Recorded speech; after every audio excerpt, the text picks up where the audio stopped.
मोहब्बत और खुद गर्जी में बहुत बड़ा फ़र्क है। अगर हम ये फ़र्क अच्छे से समझ लें तो ज़िंदगी को समझ जाएंगे। मैं हूँ सारा वसीम और आप आज मेरी नई वीडियो देख रहे हैं जिसमें हम सीखेंगे कि ख़ुद से मोहब्बत करना कितना ज़रूरी है।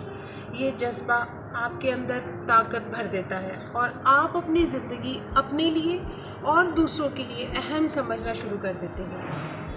क्या दुनिया में कोई ऐसा इंसान है जो आपको आगे बढ़ने से या तरक्की करने से रोकता है? अगर है तो वो आप खुद हैं।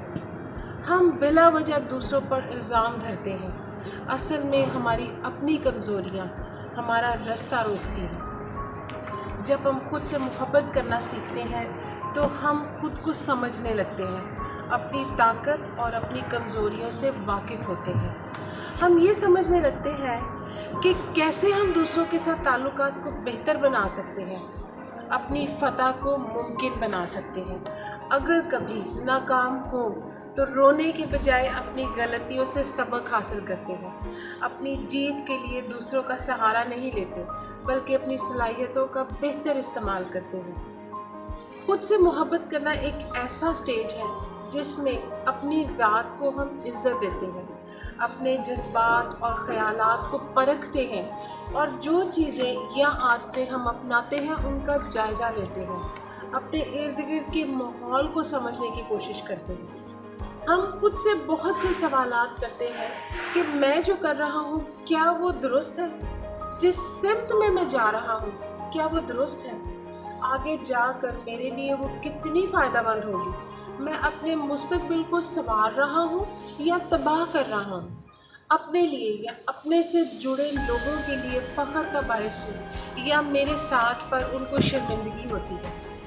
खुद से मोहब्बत करने का जज्बा अपनी इज़्ज़त और दूसरों की इज़्ज़त करना सिखाता है, अपनी सलाहियतों पर एतमाद करना सिखाता है, ऐसा एतमाद जो आपको कामयाबी की तरफ बढ़ने में मदद देता है।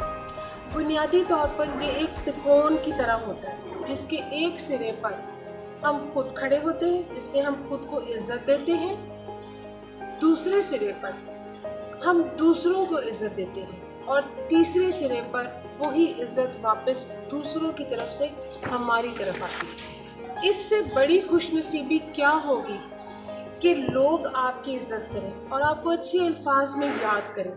ये सब चीज़ें कुछ मरहलों से गुजर कर होती हैं, क्योंकि हालात, वाक़यात या किसी तब्दीली का रूनुमा होना किसी एक पल का काम नहीं है। ये एक तवील अमल है जो कोशिश से मुमकिन होता है। पहले मरहले में खुद से आगाही, अपने जज्बात को कंट्रोल करना, ज़िंदगी के मकसद को समझना, अपने शौक़ और सलाहियतों को जानना और फिर सबसे बढ़कर खुद एतमादी में आगे बढ़ना। इस मरहले में आप अपनी कमज़ोरियों को पीछे छोड़ते हैं और सलाहियतों को और बेहतर बनाते हैं। खुद को इज़्ज़त देना, सेल्फ़ रिस्पेक्ट। हम सबका दिल चाहता है कि लोग हमसे अच्छे तरीके से मिलें, हमारी इज़्ज़त करें। तो ये तब मुमकिन है जब ये सलूक हम उनके साथ भी करें, अपने इर्द गिर्द का माहौल मस्बत रखें और सबसे बढ़कर बिला वजह दूसरों को तनकीद का निशाना ना बनाएं। जियो और जीने दो का असूल अपनाएं। यकीन माने ज़िंदगी बहुत ही आसान हो जाएगी, आपकी भी और दूसरों की। ज़हनी पुख्तगी।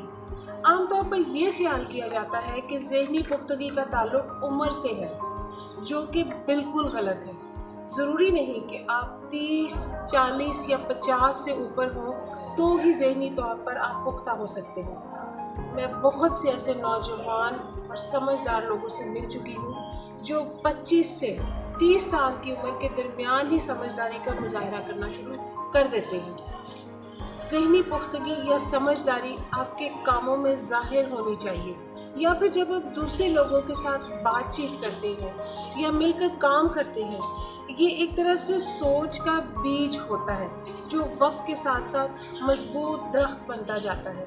ये दरख्त एक फ़िल्टर का काम भी करता है, यानी सोचों की, लफ्ज़ों की और अमाल को अच्छे तरीके से जांचना और फिर उनको अदा करना। पुख्ता सोच के मालिक खुद को और दूसरों को बराबर इज़्ज़त देते हैं। ہر کام میں ناپ تول کرتے ہیں۔ ذہنی پختگی قوت فیصلہ کو مضبوط کرتی ہے، جیسے کہ دوستوں کا چناؤ، مضامین، فیل یا لائن، اور پھر فیملی کے معاملات۔ امید ہے آپ یہ جان گئے ہوں گے کہ خود سے پیار کرنا اصل میں اپنی شخصیت کو مضبوط بنانا ہے، ایسی مضبوطی جو آپ کو دوسروں سے الگ بناتی ہے اور دوسروں سے ممتاز کرتی ہے۔